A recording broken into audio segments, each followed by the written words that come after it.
ونشهد أن لا إله إلا الله وحده لا شريك له ونشهد أن سيدنا ومولانا محمدا عبده ورسوله صلى الله تعالى عليه وعلى آله وأصحابه وأزواجه وذريته وأتباعه وبارك وسلم تسليما كثيرا.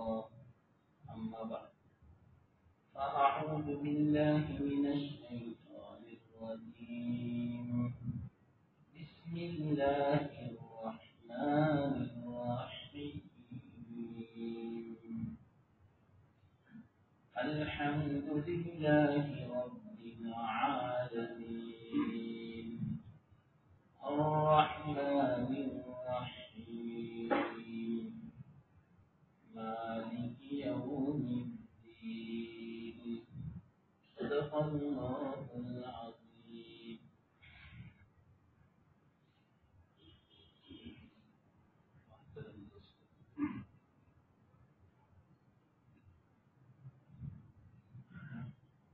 گزشتہ اتوار کو آخری بات جو آئی تھی، حضرت شیخ الہند رحمۃ اللہ علیہ کے متعلق ابھی ایک بات مجھے جو بہت ضروری تھی وہ بیان کرنی تھی اور وقت ہو گیا تھا، بلکہ شاید 5 یا 7 منٹ اوپر ہو گئی تھی. تو وہ بات پہلے میں آپ کو بیان کروں جو گزشتہ میں نے ارادہ کیا تھا اس کو میں بیان کروں، لیکن نہیں کر سکا.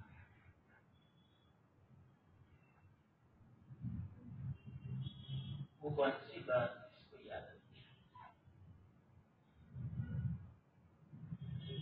اس وقت حضرت محمود الحسن دیوبندی شیخ الہند رحمۃ اللہ علیہ مالٹا کی جیل سے ہندوستان واپس تشریف لائے.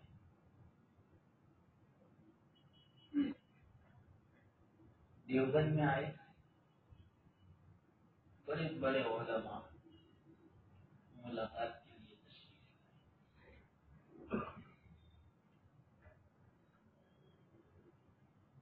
شاگرد بھی تھے، بڑے بڑے تھے.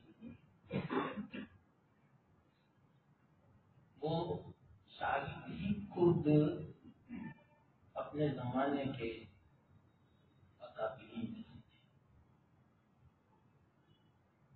پورا مجمع بیٹھا ہوا تھا. حضرت نے ایک بات بیان کی کہ میں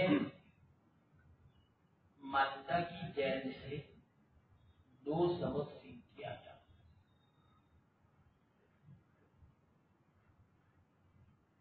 3 سال اور 2 مہینے لگ بھگ جیل میں رہے تھے. کتنی تکلیف دے رہا تھا انگریز، وہ میں نے آپ کو سمجھایا تھا، گزشتہ مجلس میں کہا تھا.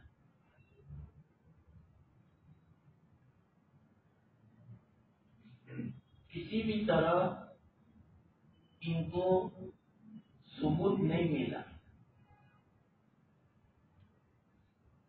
اس بنا پر ان کو رہائی ملی.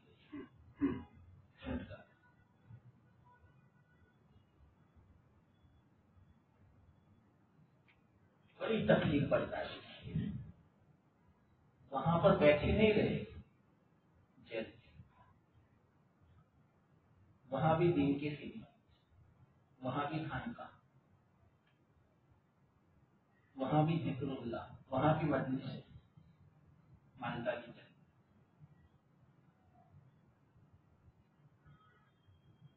اور سب سے بڑا کارنامہ جو انجام دیا حضرت نے، وہ قرآن کا ترجمہ اردو میں لکھا، جو مشہور ہے ترجمہ شیخ الہند، اور ان کا حاشیہ لکھا ان کے شاگرد علامہ شبلی رحمت. کتنے تفسیروں کا خلاصہ ہے، عالم سمجھ سکتا ہے کہ اس کا جو حاشیہ ہے، جو خلاصہ ہے تفسیر کا، کتنی تفسیروں کا خلاصہ. پہلے عربستان سے چھپتا بھی تھا اور حاجیوں کو ہدیے میں دیا بھی جاتا تھا، لیکن بعض دوسرے جو فرقے والے تھے ان سے یہ دیکھا نہیں گیا کہ دیوبندی کا ترجمہ کیوں مشہور ہو رہا ہے دنیا میں. کسی بھی طرح بند کروا دیا، لاکھوں کی تعداد میں چھپتا تھا اور تقسیم ہوتا تھا، بند کروا دیا، نہیں دیکھا گیا. اس لیے یاد رکھنا، اب آپ حج میں جانے اور آپ کو ہدیے میں جو اس طرح کا قرآن دے دیں تو ایک دم سے لے مت لینا ہے. کسی عالم سے پوچھنا کہ یہ میں لوں یا نہیں، یہ ترجمہ اور یہ تفسیر والا قرآن. دوسری فرقوں کا اب تقسیم ہوتا ہے،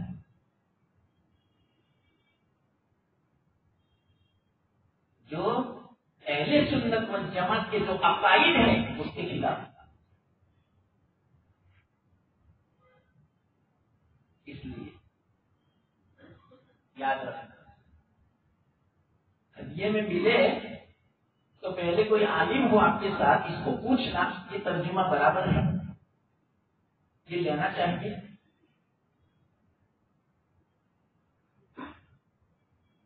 ایک بیچ میں شروع ہوا تھا مولانا محمد جان پوری، مت لینا، نہ کہہ دیں ہمارے پاس ایسا کہتے ہیں، قبول نہیں کرتے. یاد رکھنا، میں آپ کو عقیدے کی بات کہہ رہا ہوں.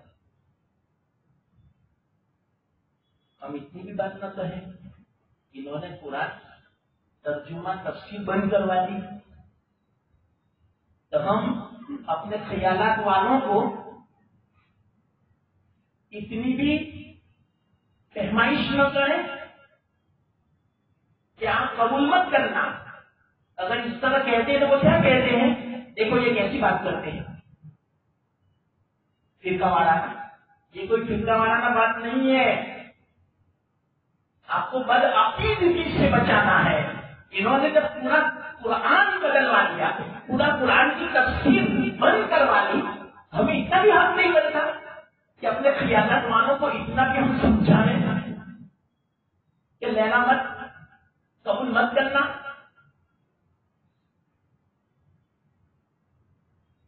آپ نہیں سمجھ سکتے کہ اس میں کیا گڑبڑی ہے، آپ کو نہیں سمجھ میں آ رہا ہے. مثال کے طور پر کوئی وکیل بنا ہو تو وہی سمجھ سکتا ہے وکیل کی کتاب کو دوسرا نہیں سمجھ سکتا، اس کو پتا کہ اس میں کیا غلطی ہے. تو اسی طرح اس کو ایک عالم سمجھ سکتا ہے، آپ لوگ نہیں سمجھ.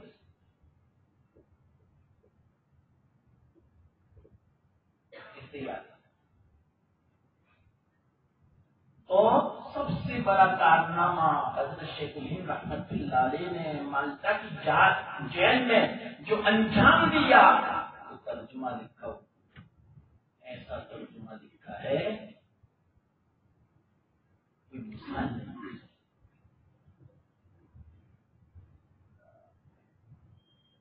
وہ بہت لفظ بلفظ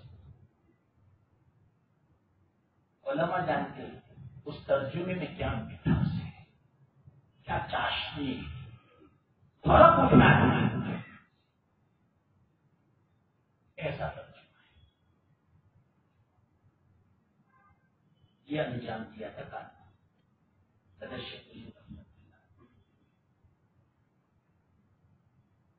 تو وہ جب واپس آئے دیوبند میں، یہ مجھے خاص کہنا تھا، آج کل کے حالات کیا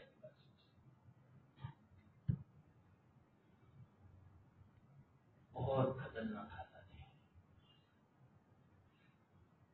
کیا بات، بڑے بڑے علماء بیٹھے ہوئے تھے اس زمانے کے.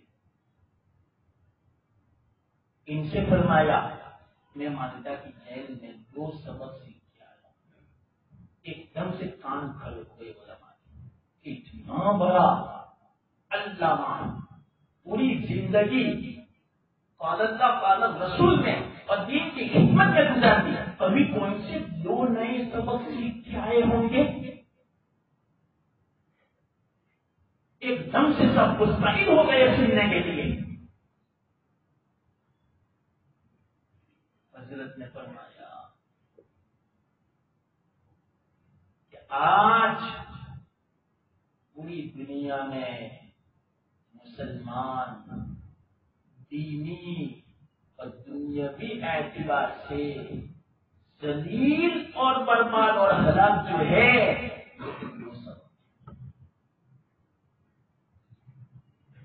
یہ میں بہت غور کیا میں نے، اندازہ لگا اتنا بڑا علامہ، اتنا بڑا شیخ، تنہائی میں انہوں نے غور کیا کہ میں کیا کروں مسلمانوں کے لیے کہ یہ مسلمانوں کی ذلت ختم ہو، رسوائی ختم ہو، دینی اعتبار سے دنیاوی اعتبار سے. کہ مجھے تو 2 ہی باتیں سمجھ میں آتی ہیں کیوں ذلیل ہے. ایک بات قرآن کو چھوڑنے کی بنا، دوسری بات آپسی اختلاف اور جنگ کی بنا.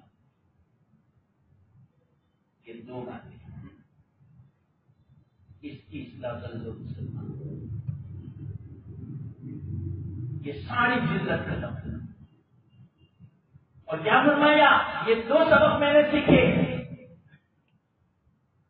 اس لیے قرآن کو لفظاً اور معناً عام کیا جا رہا ہے.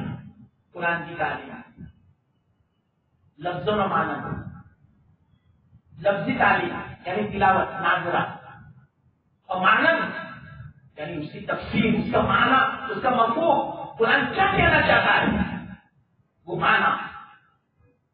تو کیا فرمایا، میں اس میں مسمم کر کے آیا ہوں کہ جب تک میری زندگی باقی رہے گی قرآن کی تعلیم کو لفظاً اور معناً میں عام کروں گا.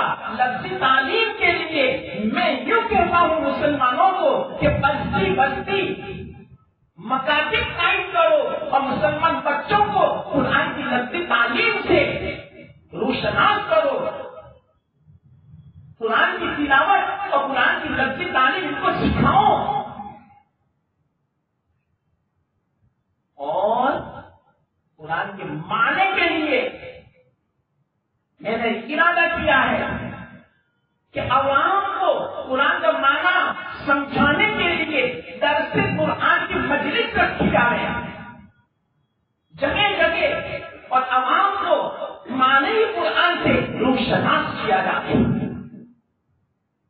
اور پھر بعد میں لفظی تعلیم مکاتب میں ہو، معنی قرآن کا درس قرآن کے ذریعے سے عوام کو روشناس کیا جا رہا ہے۔ اس طرح عوام کو قرآن کی تعلیم پر عمل کرنے کے لیے آمادہ کیا جا رہا ہے، یہ میں ارادہ کر کے آیا ہوں۔ اور آگے فرمایا کہ قرآن کی تعلیم کے بارے میں، اور دوسری بات یہ بیان فرمائی کہ آپس کے اختلاف کو کسی بھی قیمت پر برداشت نہ کیا جا رہا ہے۔ یہ میں عزم مصمم کر کے آیا ہوں کہ مسلمان آپس میں اختلاف نہ کرے، آپس میں لڑائی نہ کرے، محبت سے رہو، اتفاق سے رہو، کسی بھی قیمت پر اختلاف کو برداشت مت کرو، چاہے تمہارا کروڑوں کا نقصان ہو جاتا ہو، لیکن دل آپس میں ملا ہوا ہو، ٹوٹا ہوا نہ ہو ایک دوسرے کا دل، یہ بہت ضروری ہے۔ یہ فرمایا جا سکتا 1919 میں 103 سال ہو گئے، ابھی تک عمل نہیں ہوا اس پر، کیسا ہونا چاہیے۔ اب آپ نے سوچا ان دو باتوں کو بڑے بڑے علماء دم رہتے ہیں، بس یہ دو سبب ہے مسلمانوں کی ذلت، اللہ کی مدد نہیں آئی، اللہ کی طرف سے رحمت نہیں آئی، اللہ کی رحمتیں اٹھ جاتی ہیں جہاں قرآن کی تعلیم نہ ہو، قرآن کی تلاوت نہ ہو، جہاں آپس میں اختلاف ہو۔ حدیث میں ہی یہ بات،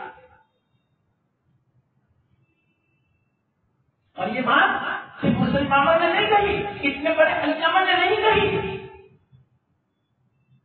بلکہ انگریز نے بھی شہادت دی ہے اس بات کی، گواہی دی ہے اس بات کی کہ مسلمان جو پہلے ترقی کر رہے تھے،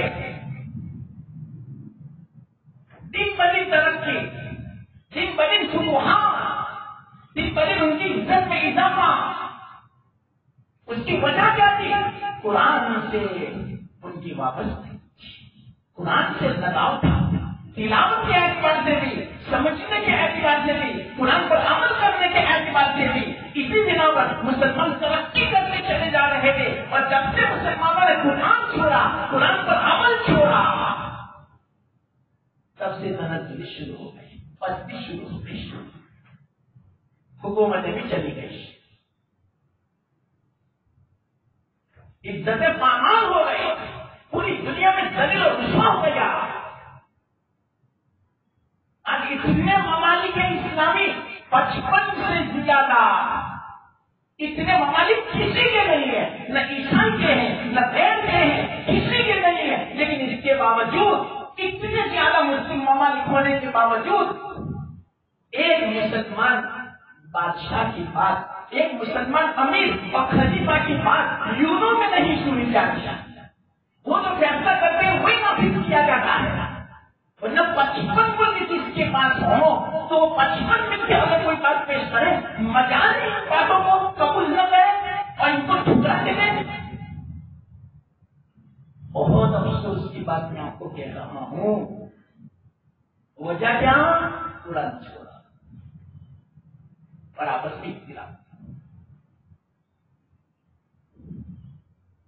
کتنا چھوٹا سعودی ملک، دبئی، قطر، بحرین، مسقط، ابو دھابی، کتنے چھوٹے چھوٹے یہ آپس کی اختلاف، ایک ہوتے ہی نہیں، کتنے ملک ہوتا ہے مسلمانوں کی،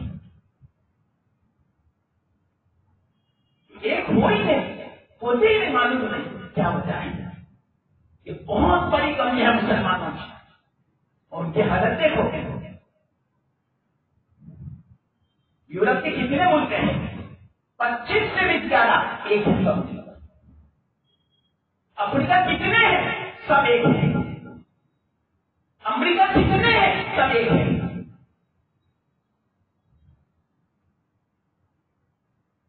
ان کی کبھی آپس میں لڑائی دیکھی؟ کتنی تعجب کی بات ہے۔ میرے پاس الفاظ نہیں. تو یہ بات بیان فرمائی. کیوں یہ بات بیان فرمائی؟ اس کی وجہ معلوم ہے. یہ وجہ بھی سنیے. یہ دو باتیں نہیں ہوگی مسلمانوں کے پاس اسلام کا بچانا بہت مشکل ہے, ایمان کا بچانا بہت مشکل ہے. آج مسلمانوں نے قرآن کو چھوڑ دیا ہے. تو میں کہہ رہا تھا کہ ان کے لوگوں نے گواہی دی ہے, برٹش والوں نے, کہ ایسا کیوں ہوا مسلمانوں کا کہ جب تک قرآن پر عمل تھا, قرآن سے لگاؤ تھا, قرآن کو انہوں نے آگے رکھا, قرآن کے مطابق زندگی گزاری, تو یہ ترقی بڑھی. اور جب سے قرآن چھوڑا پستی تنزلی مسلمانوں کی شروع ہو گئی. اور خاص کر کے میں کہتا رہتا ہوں آپ کو, مسلمانوں کی تنزلی صحیح معنوں میں سے شروع ہوئی اندلس کے زوال کے بعد, اندلس کی حکومت. اس کے بعد پوری دنیا میں زوال شروع ہو گیا تھا. 1,57,00,000 مربع مائل, چورس مائل, اتنی زمین تھی مسلمان کے بعد. ابھی فی الحال کتنی ہے معلوم؟ لگ بھگ 40 لاکھ یا 45 لاکھ. کہاں گئے یہ کروڑ؟ سب ان کے قبضے میں چلے گئے. یہ ان کے قبضے میں, یہ ہمارا قصور ہے. لیکن آنکھ نہیں کھلی, بہت غفلت میں ہے مسلمان. ایمان کی حفاظت کرنا بہت ضروری ہے. قرآن کو لازم پکڑو, قرآن کی تعلیم کو لازم پکڑو. مجھے تو پتا چلا کہ کتنے نوجوان بھی ایسے ہیں عمر والے جن کو قرآن پڑھنا نہیں آتا. بہت افسوس ہوتا ہے مجھے. تو انہوں نے کیا تھا اتنے سال تک, بعدوں کی 50 سال کی عمر ہو گئی, 60 سال کی عمر ہو گئی, لیکن قرآن پڑھنا نہیں آتا ان کو. فرض ہے, فرض ضروری ہے مسلمانوں. تو تلاوت نہیں ہوگی تو اللہ کی رحمت کہاں سے آئے گی, اللہ کی مدد کہاں سے آئے گی, اسلام کی حفاظت کیسے ہوگی, ہمارے بچوں کی حفاظت کیسے ہوگی ان کے ایمان کی. تعلیم کی فکر کرو, اسلامی و دینی اور قرآن کی دنیا کی تعلیم کی بہت فکر کرتے ہیں. صبح شام رات کو ادھر اسکول کی تعلیم, دنیا کی تعلیم, یہ دوسرے نمبر پر. یہ تو فرض ہے. طلب العلم فریضۃ علی کل مسلم, ہر مسلمان کو فرض ہے علم کا طلب کرنا. کتنا کہ جس سے فرائض کا علم ہو, اللہ کی رضامندی کو وہ سمجھ سکتا ہو, اللہ جس سے ناراض ہوگا اس کو وہ سمجھ سکتا ہو. جس شعبے کا بھی ہو اس کا علم حاصل کرنا ضروری ہے. مثال کے طور پر واجب ہو گیا, اب اس کے لیے نماز کا علم, روزے کا علم, زکات اگر واجب ہوئی تو زکات کا علم, اس کا سیکھنا فرض ہے. فرض کا مطلب کیا؟ جیسے نماز فرض, ایسا فرض ہے مسلمانوں. پہلے ہم اپنے بچوں کو یہ فرض تعلیم دیں, اس کے بعد دوسرے نمبر کی وہ تو فرض بھی نہیں, واجب بھی نہیں, سنت بھی نہیں, مستحب بھی نہیں, کچھ نہیں ہے, صرف پسندیدہ ہے بس. وہ تعلیم دوسرے نمبر پر. حدیث میں ہے یہ بات. العلم ثلاثۃ, حدیث ابو داؤد شریف سے. العلم ثلاثۃ, علم تین ہے.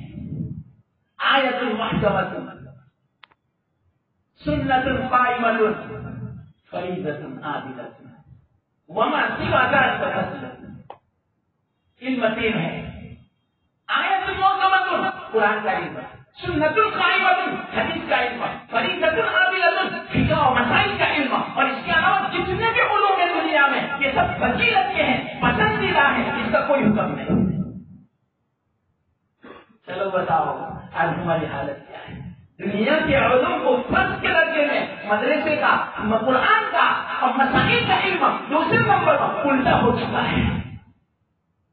کوئی فکر نہیں والیوں کو اپنے بچوں کی تعلیم کی، اور اپنی بھی تعلیم کی کوئی فکر نہیں. کتنے ایسے ہیں عمر کا سکھا جن کو قرآن نہیں آتا پڑھنا اور کوئی فکر بھی نہیں سیکھنے کلاؤ میں سیکھنا. ہمارے مسجد کے امام کے پاس سیکھو، مؤذن کے پاس سیکھو، یا محلے میں سے کوئی آگے ہے مولوی کے پاس میں سیکھو، کوئی فکر بھی نہیں. اور آج کل پوری دنیا اس کوشش میں ہے کہ کسی بھی طرح مسلمانوں کو اسلام سے برگشتہ کر دیا، دور کر دیا، اور خاص کر کے مسلمان بچوں کو سازش شروع ہو گئی ہے. غفلت میں مت رہنا، 2024 کا انتظار کرو. میں تو آپ کو کہتا ہوں نہ ہوئے تو کہنا، اللہ ہم کو کامیاب نہ ہونے دے، لیکن ایجنڈا تیار ہو چکا ہے. کل ایک جگہ پر ایم پی میں مجلس ہوئی تھی، اجلاس بڑے بڑے علماء کا، اس میں یہ سب باتیں آئی. بس وہ انتظار کر رہے ہیں 2024 کا. کتنی کوشش ہو رہی ہے آپ نے دیکھا آج کل. ذرا ہوشیار رہو، چوکنا رہو. دنیا میں کیا ہو رہا ہے، ہمارے ملک میں کیا ہو رہا ہے، کیا پروپیگنڈا چل رہا ہے، کیا سازش ہو رہی ہے، اور خاص کر کے مسلمان کے خلاف. یہ یاد رکھنا، اسلام کے خلاف. اور سب سے بڑی سازش یہ ہے کہ مسلمان بچوں کو اسلام سے دور کر دیا جا رہا ہے، بد عقیدہ کر دیا جا رہا ہے، ان کے عقیدوں کو خراب کر دیا جا رہا ہے، عقیدوں میں تذبذب پیدا کر دیا جا رہا ہے. لیکن آج ان بچوں کے والیوں کو، والدین کو پتہ نہیں کہ ہمارے بچے مشرک ہو رہے ہیں. پتہ ہی نصاب بدل جائے گا 2024 میں پورے ہندوستان کا. پتہ نہ ہو تو معلوم کر لو. اس سے پہلے بچوں کو تعلیم دے دو مضبوط عقیدے کی، قرآن کی، مدرسے کی فکر کر لو. کتنی فکر کرتے ہیں سب کو پتا ہے. ہر مکتب میں جا کے پوچھو کہ کیا ہو رہا ہے. زبردستی والدین بلانے آتے ہیں کہ چلو بیٹا اسکول جانا ہے، ٹیوشن جانا ہے، شادی میں جانا ہے، فلانی جگہ سفر کرنا ہے، زبردستی اٹھا کے. کوئی اسکول میں آج تک نہیں گیا. آپ نہیں مانتے، یہ جو میں ابھی بولتا ہوں میں نہیں بولا جاتا مجھ سے. زبردستی میں ایک جملہ بولتا ہوں. ایک ہفتے سے ایسی فکر سوار ہے دماغ پر کہ بولا نہیں جاتا مجھ سے. جمعہ کو بھی بیان تھا میرا، یہی سب باتیں آئی تھی، لیکن اس سے الگ تھا ہوگا. لیکن یہی بات ہے کہ بس مسلمان بچوں تو ان کے ایمان کی فکر کرو. سب سے بڑا مسئلہ فی الحال ہندوستان میں جو ہے ہمارے لیے، مسلمانوں کے لیے، ہماری نسل کی ایمان کی حفاظت. یاد رکھنا، غفلت میں مت رہنا، فکر کرو. نیند حرام ہونی چاہیے، کھانا اترنا نہیں چاہیے آدمی کو جب تک ہمارے بچوں کی ایمان محفوظ نہ ہو جائے. وہاں تک بے فکر مت رہو مسلمانوں. ہماری اولاد کے بارے میں تحقیق کرو. وہ اسکول جاتے ہیں، وہ کیا پڑھ کے آتے ہیں. شرک سکھایا جاتا ہے، زبردستی ایسا نصاب بنایا جائے گا 2024 میں تیار ہو چکا ہے. بکس جتنے بھی اسلامی تاریخ ہے ہندوستان کے بادشاہوں کی، ایسی تاریخ کو مجمع کر دیا ہے کہ بچہ بدل ہو جائے مسلمانوں کے بادشاہوں سے، اسلام سے، اسلامی تاریخ سے احساس کمتری میں مبتلا ہو جائے. ایسی جھوٹی باتیں لکھی گئی ہے اور ایک طرح شرک کو پلایا گیا ہے. صرف پوائزن کی طرح بکس کے اندر اس طرح شرک کو پلایا گیا کہ بچے کے دل میں کوئی کراہت، کوئی نفرت، کوئی کراہت شرک کی باقی نہیں رہے گی، کفر کی باقی نہیں رہے گی. آج کل دیکھ لو مسلمان اسکولوں کا حال. کیا کر رہے ہیں مسلمان؟ ہندو تہوار منا رہے ہیں ہندوانہ. بالکل اچھے اچھے گھرانے کے بچے، اچھے اچھے گاؤں کی اسکول، مسلمانوں کی پورے اسکول کے بچے ہندوانہ تہوار منا رہے ہیں. اب کیا باقی رہا مشرک بننے میں؟ کوئی قواعد نہیں رہتی. شرکت بہت ضروری ہے. بچوں کو شرکت کی دل میں کراہت پیدا کرو، نفرت پیدا کرو کہ شرک کچھ بھی ہو جانے دینا، بھوکا مر جانے لیکن شرک مت کرنا، کفر مت کرنا، بدزن مت ہونا ہمارے ایمان سے، ہمارے اسلام سے، ہمارے دین سے، ہمارے امہ سے، ہمارے رسول سے صلی اللہ علیہ وسلم، ہمارے قرآن سے. چاہے کچھ بھی ہو جائے لیکن بدزن مت ہونا، بدعقیدہ مت ہونا. کیا آپ کو روزانہ تعلیم دینی پڑے گی بچوں کو؟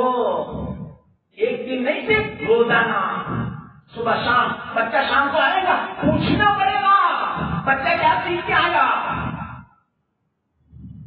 کلمہ پڑھانا پڑے گا روزانہ آپ کو. اور آپ کو پتا ہے 2024 میں ایجنڈا کیا تیار ہوا؟ ہر اسکول میں سرسوتی دیوی کا اسٹیچو ہوگا، مورتی ہوگی. ہر بچے کو ہاتھ جوڑنا پڑے گا اور یوں کہنا پڑے گا، ایک دیوی تو مجھے علم دیتی ہے، میں علم سیکھنے آیا ہوں، تو مجھے علم دا. ہو گیا کافی بچہ.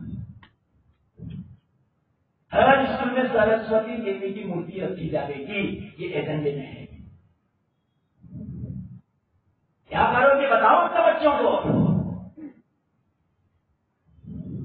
اور اس کا جو نصاب تیار کیا گیا، جو کورس تیار کیا گیا، سب سیکھ دیا. اور آپ کو پتا ہے گیتا کے مضامین رکھے گئے ہیں. گیتا، ارے بائبل کے مضامین پڑھنا حرام ہے، تورات کے مضامین پڑھنا حرام ہے. گیتا کے کیسے آپ پڑھ سکتے ہو؟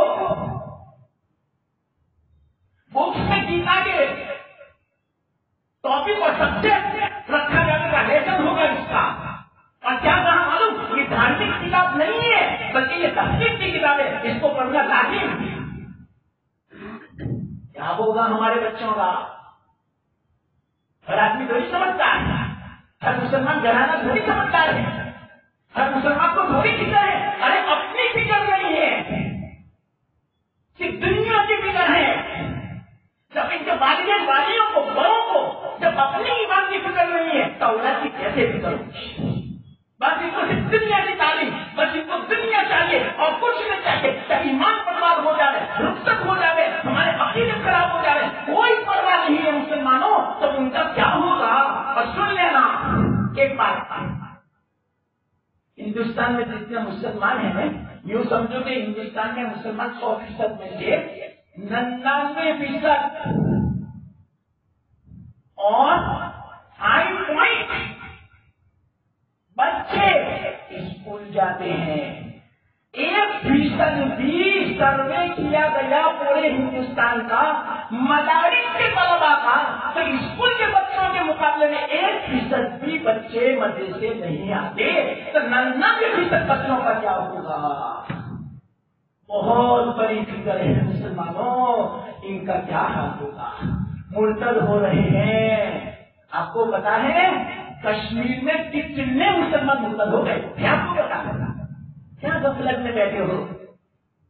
ہمارا کشمیر کتنے مسلمان مرتد ہو چکے. جھارکھنڈ آپ کو پتا ہے 3 جھارکھنڈ عیسائی ہو چکا ہے. 5 صوبے عیسائی کی اکثریت ہو گئی ہے. کیرلا میں 27% عیسائی جو چند معدودے تھے، بالکل انگلی میں گنے جا سکتے کتنے تھے. 27% کیرلا میں عیسائی. یہ کہاں سے بنے؟ عیسائی اسکول سے. یہ سروے ہوا کہ کل کی مسجد کی میں بات کا خلاصہ میں آپ کو کہتا ہوں.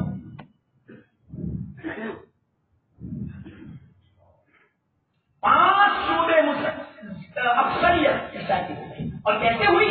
عیسائی مشنری اسکول کے ذریعے سے. بہت شوق ہے عیسائی مشنری اسکول میں پڑھانے کا ہمارے بچوں کو. یہاں بھی ہے نا کانوینٹ. کتنے مسلمان ہیں بتاؤ؟ پتا ہے وہ کیا پڑھاتے ہیں؟ سن لینا، ان کا ہی گھر کی شہادت. گھر کی شہادت کا مطلب کیا؟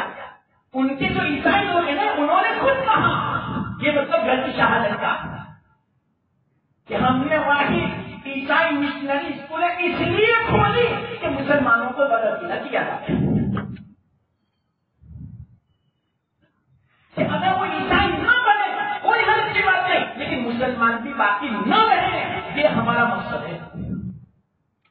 لیکن مسلمان کیا باقی نہ رہے؟ کیا عیسائی نہ بنے؟ بن گئے. اور واقعہ کو بتا بھی نہیں. یہ بھی جاتی حضرت شیخ الہند کو 100 سال پہلے کی میں بات کرتا ہوں. یہ اہم بات مجھے گزشتہ کرنے کی لیکن وقت نہیں تھا. کیا ہوتا مسلمان آپ کو پتا ہے؟ وہاں عیسائی مشنری اسکولوں میں بائبل کا جو سبجیکٹ ہوتا ہے نا وہ لازمی اور دوسرے جو ہے نا سبجیکٹ وہ لازمی نہیں.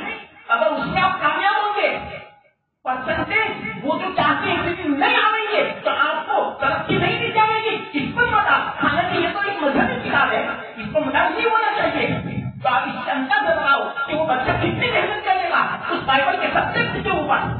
حالانکہ سن لینا مسلمانوں اتنا صاف کوئی نہیں رہے گا. میں آپ سے میں کہتا ہوں بائبل کا سبجیکٹ پڑھنا حرام ہے. ہمارا بچہ بہت زیادہ حرام کام کرتا ہے وہاں جا کر. آپ کہیں گے دلیل کیا؟ میں دلیل بھی بیان کروں گا. اللہ کے رسول صلی اللہ علیہ وسلم تشریف فرماتے ہیں. حضرت عمر تورات کا نسخہ لائے اور آپ کے سامنے پڑھنے لگے. اللہ کے رسول صلی اللہ علیہ وسلم لال پیلے ہو گئے، غصے میں غضبناک ہو گئے، سرخ ہو گئے. حضرت ابو بکر بیٹھے تھے. حضرت ابو بکر ڈر گئے. حضرت عمر تو بس پڑھنے میں مشغول تھے.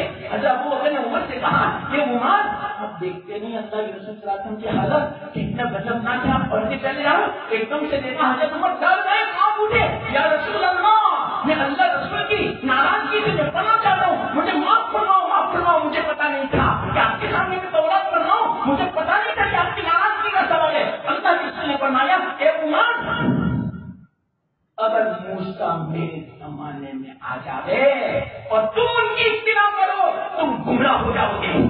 موسیٰ علیہ السلام تورات اللہ کی حدیث ہے بالکل. کیا فرمایا؟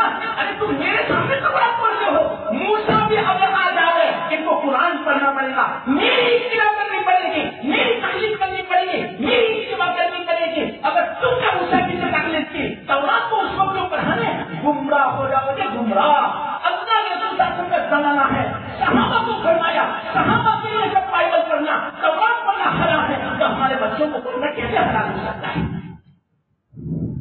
یہ عیسائی مشنری کا حال ہے. پڑھاؤ اپنے بچوں کو، جاؤ ایڈمٹ کراؤ، سفارش کروا کے پیسے دے کر ڈونیشن دے کر. مولوی کو نہیں دے گا پیسہ، 50,000 دے گا لیکن مولوی کو 5,000 نہیں دے گا.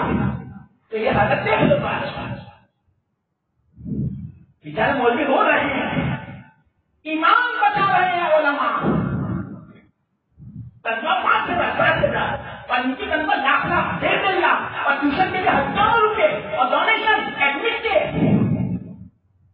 اور مدرسے میں کوئی ڈونیشن نہیں اور 10,000 روپے فیس رکھتے ہیں. بہت ہی فیس کے لوگ 10 دن بعد میں لیتے ہیں، 15 دن بعد میں لیتے ہیں، کوئی وقت بھی نہیں دیتا 100 روپے. یہ اللہ پھر ہمارا ایمان کا کیا ہوگا؟ ہمارے بچوں کا ایمان کا کیا ہوگا؟ مسلمانوں حرام ہے، حرام سبجیکٹ پڑھایا جاتا ہے، لیکن ان کا پڑھایا جاتا ہے. اور عیسیٰ اور مریم ان کی جو اسٹیچو ہے جو سلی ہے ان کے سامنے ہاتھ جوڑے جاتے ہیں، جھکایا جاتا ہے. شرک ہو گیا، عیسائی بن گئے ہمارے بچے. آپ کو کرناٹک کی بات کرنا ہوں، کتنے مسلمان اور کتنے اسکول اور کتنے اسکول ایسے ہیں جو مسلمانوں کے قبضے میں ہیں، مسلمانوں کے ماتحت میں مسلمانوں کی نگرانی نہیں کرتے ہیں. کرناٹک کے اسکول لیکن عیسائی مشنری ہمارا عیسائی مشنری والی جو اسکول ہے وہ مسلمان وہاں عیسائی تعلیم دی جاتی ہے. وہاں کا ایک واقعہ میں آپ کو سناؤں.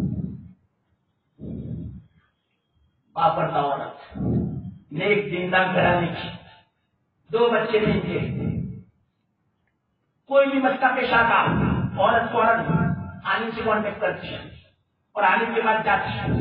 ایک مرتبہ اپنے دونوں بچوں کو لے کر جا رہی تھی تو وہ آگے آگے چل رہی تھی, بچے ساتھ میں تھے. تو ایک دم سے آگے نکل گئی 50-100 قدم. آگے پیچھے دیکھا تو بچے نہیں تھے. پریشان ہو گئے, میرے بچے کہاں. ادھر ادھر دیکھا, نظر نہیں آ رہے. تو دور سے دیکھا کہ وہ بچے بیٹھے ہیں. وہاں گئی ہے وہ ماں, تو عیسیٰ یا مریم کا پتلا تھا, اسٹیچو تھا. اس کے سامنے گھٹنے ٹیک کر ہاتھ جوڑ کے اس طرح سجدہ کر رہے تھے. تو ماں جیسے ہی آئی ان کا ہاتھ پکڑ کے کھینچا, مارا بنا. بچے رونے لگے. بچوں نے کہا اماں جان ہم نے کیا برا کیا, آپ غصے ہو رہی ہو, ہمیں مار رہی ہو. لیکن آپ کو پتا نہیں یہ تو شرک ہے, یہ تو ہمارے اسلام میں نہیں ہے. اس طرح یہ تو مورتی ہے عیسیٰ و مریم کی, یہ تو مورتی سمجھی جانے کی. ان کا پتلا, ان کے سامنے چھپ نہیں سکتے, ہاتھ نہیں چھوڑ سکتے, ان کے سامنے گھٹنے نہیں ٹک سکتے. یہ تو شرک ہے, ایمان سے نکل جاتا ہے. ارے ہم تو روزانہ اسکول میں اس طرح ہمارے کے دن کراتے ہیں. جاؤ یہ تو پنڈت میں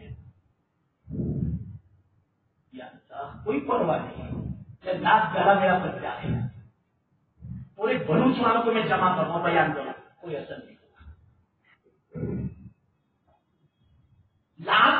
لالچ دیں گے نہیں, میرے بچے کو داخل کرنا. آجی بھی کریں گے, پیسے دیں گے, سفارش کروائیں گے کہ میرے بچے کو داخل کر لو. کیوں نہیں داخل کرتے, کیا وجہ ہے؟ سمجھو مسلمانوں, بچوں کی نسل کی حفاظت کرو, بچوں کی ایمان اور اسلام کی حفاظت کرو.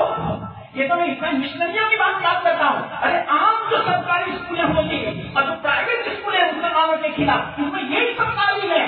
بس یہی سب کا مقصد ہے کہ بس مسلمان کے بچوں کو کافی بنا دو. کتنے فیصد؟ 99% بچے اسکول جاتے ہیں, معلوم نہیں کیا ہوگا 10 سال کے بعد. مسلمان جتنے ابھی ہیں نئی نسل جو ہوگی, نیو جنریشن, معلوم نہیں وہ اسلام پر آتی رہتی ہے کہ نہیں.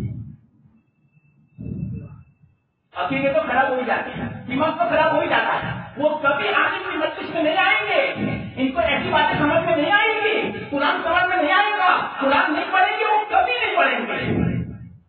چلو بتاؤ, آپ کی اسکول جاتے ہیں, کسی کے بچے قرآن لے کر بیٹھ کے مجھے بتاؤ, آئندہ کیا ہوگا مسلمانوں کا؟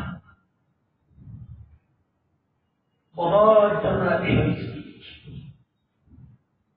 ایسے سبجیکٹ ان کے اندر میں کہ جس کی بنا پر ایک مرتبہ جو پڑھ لے گئے تو بچے کے دل میں دل نشین ہو جاتا, بیٹھ جاتا, پھر وہ عقیدہ نکلتا نہیں. رات کو سمجھاؤ, احترام کرے گا عالم کے سامنے, اور ایسا احترام اور سوال شام کرے گا کہ جس کی بنا پر وہ عالم کے خیرت میں بن جاتا ہے. یہ بچے کو یہ کہاں سے سمجھ میں آیا, یہ سب اسکول میں سیکھا. حالانکہ تو دوسرے نمبر کی تعلیم. سن لینا مسئلہ, 2 قسم کے علم ہیں, ایک دینی علم, ایک دنیاوی. یہ میں نے آپ کو سمجھایا. دینی علم ضروری اور فرض ہے, اور دنیاوی علم پسند کیا, کوئی حکم نہیں اس کا. ہم دونوں کو اچھی بات ہے, لیکن یہ کب کر سکتے ہیں معلوم, جبکہ دین کا نقصان نہ ہو تو, اور جہاں دین کا نقصان ہو. مسلمانوں سمجھو, میں آپ کو امریکہ کا ایک اسکالر جو ہے جو مسلمان بنا عیسائی سے, اور ایک عورت جو عیسائی تھی وہ بعد میں مسلمان بنی, مسلمانوں کو کلچر اور قرآن کو پڑھ کے, قرآن کا مطالعہ کر کے اس نے جو کتاب لکھی, اس کا جو خلاصہ میں کہتا ہوں, اس کتاب کے اندر ایک پیراگراف ہے, اس کا خلاصہ یہ ہے کہ عیسائی مشنریوں والی جتنے بھی اسکول ہیں ان تمام کا مقصد یہ ہے کہ مسلمان بچوں کو کسی بھی طرح بدعقیدہ کیا جائے. یہ انہوں نے لکھا ہے. کون؟ جو پہلے عیسائی تھے, بعد میں وہ مسلمان تھے. انہوں نے کیا لکھا؟ اصل بات جو میں آپ کو کہنا چاہتا ہوں, اس لیے مسلمانوں اپنے بچوں کی ایمان کی فکر کرو. اگر اپنے بچوں کی ایمان کی فکر میں تعلیم کے اعتبار سے وہ پسماندہ رہتا ہے, پیچھے رہتا ہے، یہ بہتر ہے اس کے مقابلے میں کہ ہمارے بچے کا ایمان رخصت ہو جائے. لیکن آج اس کی فکر نہیں ہے، چاہے بچہ ایمان رخصت کرتے ہیں اس کی کوئی فکر نہیں، لیکن بچے کی تعلیم ضرور ہونی چاہیے کانوینٹ میں. میرا بچہ انگلش بولنا چاہیے کانوینٹ میں کہ وہاں بہت اچھی تعلیم ہے، چاہے بچے کے کچھ بھی ہمارا ایمان رخصت ہو جائے، ہمارے بچوں کا اسلام رخصت ہو جائے، اس کا عقیدہ خراب ہو جائے، وہ بدعقیدہ ہو جائے، بد تہذیب ہو جائے، کوئی حرض کی بات نہیں، ہمیں اس کی کوئی فکر نہیں ہے. ایک عیسائی جو میڈم ہے، اسکالر ہے، وہ پہلے اسکول میں وہ ٹیچر تھی، اس نے خود کہا میں نے سب چھوڑ دیا اس لیے کہ اس کا نقصان بڑا خطرناک ہے. اس نے مترقی کیا، سوچنا کیا کہ مسلمانوں سمجھو اپنے بچوں کو مت بھیجو. وہ خود عیسائی کو مسلمان بڑی وہ ٹھیک کہہ رہی ہے. لیکن کیا حال ہے بتاؤ، بہت افسوس کی بات ہے. یہ فکر تھی 100 سال پہلے، معلوم نہیں ان کی نظر کیسی ہوگی. قربان ہونے کا جی چاہتا ہے ہمارے علماء پر، اور خاص کر کے علماء پر. انہوں نے جو فکر تھی واللہ مسلمانوں، ہندوستان کے مسلمانوں کی ایسی فکر کسی نہیں تھی. دیوبند مدرسے کی بنیاد بھی اسی طرح سے رکھی گئی کہ مسلمانوں کی حکومتیں چلی گئی، کہیں اسلام نہ چلا جائے، اس لیے بنیاد رکھی. اخلاص تو دیکھو ان کا احسان ہے، آج ایمان بچا ہوا ہے. یہ مدارس نہ ہوتے، یہ مکاتب نہ ہوتے تو ہم بھی اس طرح نہ ہوتے. معلوم نہیں ہم کہاں ہوتے، ہمارے عقیدے کیسے ہوتے، اسلام سے دور ہو گئے ہوتے. یہ ان کا احسان ہے. 100 سال پہلے یہ بات کہی تھی انہوں نے. اس لیے مسلمانوں ذرا خیال کر لو قرآن کا. انشاءاللہ اس کی عجیب پڑ سکتی. اپنے بچوں کو قرآن ضرور پڑھاؤ، ضرور تلاوت کراؤ. آپ بیٹھو ان کے پاس، وہ صحیح پڑھتا ہے یا نہیں، وہ تلاوت کرتا ہے یا نہیں، بہت ضروری ہے اس زمانے میں. گھر میں برکت بھی ہوگی انشاءاللہ، رحمت الہی بھی ہوگی. سب سے بڑا فائدہ ایمان بچے گا. ہمارا اسلام بھی کیا بتاؤں، وقت نہیں ہے اتنا کہ میں پوری تفصیل کروں، بہت ساری باتیں ہیں. ہاں تو میں یہ کہہ رہا تھا کہ 2 چیزیں ہیں، ایک دینی علم، دنیاوی. دینی علم ضروری ہے، دنیاوی علم ضروری نہیں ہے، وہ ایک پسند دیا. لیکن آج کل کا جو دنیاوی علم ہے جو آدمی کو بے حیا بنا دیتا ہے، میں بالکل صحیح سے کہتا ہوں، بے حیا بنا دیتا ہے، دین کے خلاف کر دیتا ہے، انسانیت کے خلاف کر دیتا ہے. آج کل کا علم اصلی جو تعلیم ہے، ماڈرن جو تعلیم ہے، وہ کیا ہے معلوم؟ آدمی کو بے حیا بنا دیتا ہے. آپ دیکھو جتنے بھی کالج میں پڑھنے والے ہمارے بچے اور بچیاں کتنی بے حیا ہے بتاؤ. یہ کیا اس کا منظر میں آپ کو بتاؤں، ہماری بچیاں کیا کر رہی ہیں کالج میں. اگر آپ کے سامنے برقع پہن کے جاتی ہے، لیکن کالج میں جا کے دیکھو وہ برقع والی کیا کرتی ہے. یہ ہے تعلیم کا اثر. لیکن والیوں کی نیند نہیں ہوتی. یہ اللہ دینی تعلیم کا کیا اثر ہے. حیا آتا ہے، تہذیب سیکھتا ہے، ہمدردی آتی ہے، خیر بھائی پیدا ہوتی ہے. اور اس تعلیم سے مفاد پرستی آتی ہے، تن پروری آتی ہے، بس تہذیب بن جاتا ہے، بے حیا بن جاتا ہے. بس اپنی جیت کی فکر ہوتی ہے، تن پرن کی فکر ہوتی ہے، ایش خوشی کی فکر ہوتی ہے. کوئی اس کی فکر نہیں دنیا کی تعلیم کی. آج بڑے بڑے ڈاکٹر دیکھ لو، ان کو کوئی بیماروں سے ہمدردی نہیں ہوتی. چاہے وہ غریب بیچارہ ہے، مان رہا ہے بیچارہ، وہ یوں کہے گا پہلے پیسے رکھو 2 لاکھ، پھر بعد میں آپریشن ہوگا. یہ اللہ، یہ کیسی تعلیم؟ مدرسے میں ایسی تعلیم نہیں ہوتی. مدرسے کی تعلیم تو بالکل ہمدردی والی ہوتی ہے کہ غریبوں سے محبت کرو، غریبوں کا خیال کرو، غریبوں کی مدد کرو، ان کے ساتھ صفائی کا معاملہ کرو، ان کی تم تعاون کرو جتنا اس سے ہو سکے. اور بالکل الٹی تعلیم، اصلی تعلیم اسکولوں کی تعلیم. تو آپ ہی بتاؤ ایسی تعلیم کیا ضروری ہو سکتی ہے؟ دوسرے نمبر پر ہے. لیکن یاد رکھنا، ایک اصول میں آپ کو بیان کروں، مسئلہ میں بیان کروں. ہمارا اسلام کا ایک اصول ہے، دفع مضرت مقدم ہے جلب منفعت سے. کیا مطلب اس کا؟ نقصان کو دفع کرنا، نقصان سے دور رہنا، یہ پہلے ہے. اگر کوئی ایسی چیز ہے کہ جس میں نفع بھی ہے لیکن اس میں نقصان بھی ہے، تو نفع کو نہیں سامنے رکھا جائے گا، بلکہ نقصان کو سامنے رکھ کر اس چیز سے بچہ جائے گا. اس کو بولتے ہیں دفع مسرت مقدم ہے جلب منفعت سے. اس کی میں مثال دوں آپ کو, بہت مثالیں ہیں. روزے کی حالت میں گڑگڑا نہیں کر سکتے, حالانکہ گڑگڑے سے مکمل صفائی ہو جاتی ہے, بہت اچھی بات ہے, لیکن احتمال ہے اس بات کا کہ کہیں پانی حلق سے نیچے نہ اتر جائے. یہ نقصان کا اندیشہ ہے, یہ مذرت کا اندیشہ ہے. پانی کا ایک قطرہ بھی تو حلق سے نیچے اتر گیا روزہ فاسد ہو جائے گا. اس بنا پر اگرچہ گڑگڑے کا فائدہ ہے لیکن نقصان کی بنا پر اس فائدے کو ایک طرف کر دیا گیا. مذرت سے بچنے کے خاطر شریعت کا حکم ہے کہ روزے دار آدمی جب غسل کرے تو گڑگڑا نہ پڑے. یہ مثال ہے. دوسری مثال بھی دیکھو, احرام کی حالت میں کھلال کرنا سنت ہے وضو کے وقت, لیکن احرام کی حالت میں کھلال نہیں کر سکتی آپ. کیوں؟ کھلال سنت ہے, اچھی چیز ہے, پانی اچھی طرح پہنچ جائے گا, یہ فائدہ ہے. لیکن نقصان کیا ہے معلوم, کہ ہو سکتا ہے کھلال کے وقت میں کوئی بال گر جائے جو احرام کے خلاف ہے. تو اس مسلط کے خاطر کھلال کو نہ کہا شریعت کہ کھلال نہیں کر سکتی آپ. دفع مسلط مقدم ہے جلدے منفعت کے مقابلے میں. اسی طرح یاد رکھنا, ایک اور میں مسئلہ بیان کرتا ہوں. اس کی مثال کا اللہ کے رسول صلی اللہ علیہ وسلم کے زمانے میں عورتیں مسجدوں میں آتی تھی, کوئی مسرت نہیں تھی, کوئی فتنہ نہیں تھا, کوئی فساد نہیں تھا, اس لیے اجازت تھی. حضرت عمر کا زمانہ آیا, ٹھیک ہے, 2 سال کے بعد, صرف 2 سال کے بعد حضرت ابو بکر کی خلافت 2 سال رہی, اور اس کے بعد حضرت عمر کی خلافت 12 سال رہی. حضرت عمر دیتے حکومت, حضرت عائشہ بھی تھی رضی اللہ تعالی عنہا. حضرت عائشہ فرماتی ہے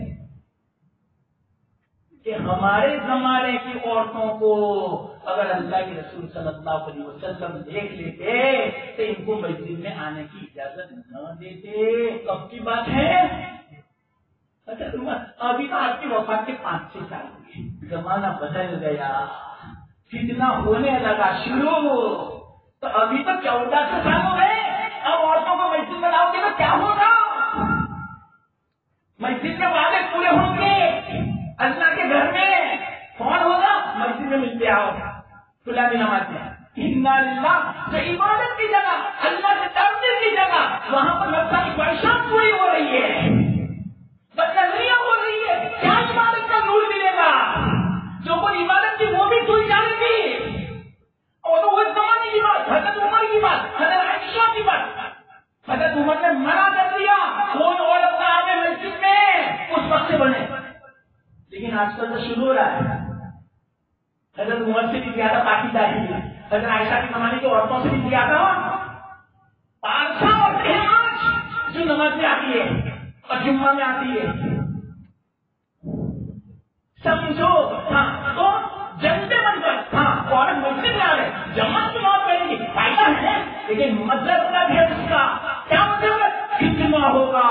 فتنے کی وجہ سے اب عورتوں کے لیے مسجد میں آنا منع ہے.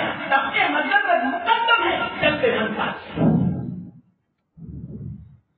سود لینا فائدہ ہے, کیسے ملتے ہیں, لیکن اس میں مضرت کا پہلو زیادہ ہے, غریبوں کا خون کھینچا جاتا ہے. اللہ نے حرام کر دیا, اس سے سب کے مطلب کرتے ملا بس حرام. شراب پینا, شراب سے قوت ایک دم سے آدمی کو مل جاتی ہے, پورے بدن میں ایک دم سے قوت کے لہر پیدا ہوئے, لیکن نقصان زیادہ ہے. اس لیے سب کے مطلب کرتے ملا بس شراب حرام ہے. قرآن میں ہے کل فیہما اسم کبیر و منافع للناس لیکن اسمہما اکبر من نفعہما. یہ معنی ہے اس کا کہ شراب جوا اس میں بہت فائدے ہیں, لیکن اسمہما اکبر من نفعہما, نفع سے زیادہ نقصان اس کا زیادہ ہے, اس لیے حرام ہے. تب یہ مطلب مقدم ہے جلتے منفعت سے. یہ میں نے آپ کو قاعدہ سمجھایا. اب سنو, دنیاوی تعلیم اگر اس سے دین کا نقصان ہوتا ہو تو بتاؤ, جب کے مذہب مقدم ہے دنیاوی تعلیم نہیں دینے کی, چاہے میرا بچہ ان پر رہے, جاہل رہے, پسماندہ رہے, ایمان بچنا چاہیے. یہ کون کہتا ہے؟ امریکہ کی نو مسلم خاتون جو پہلے اسکول میں ٹیچر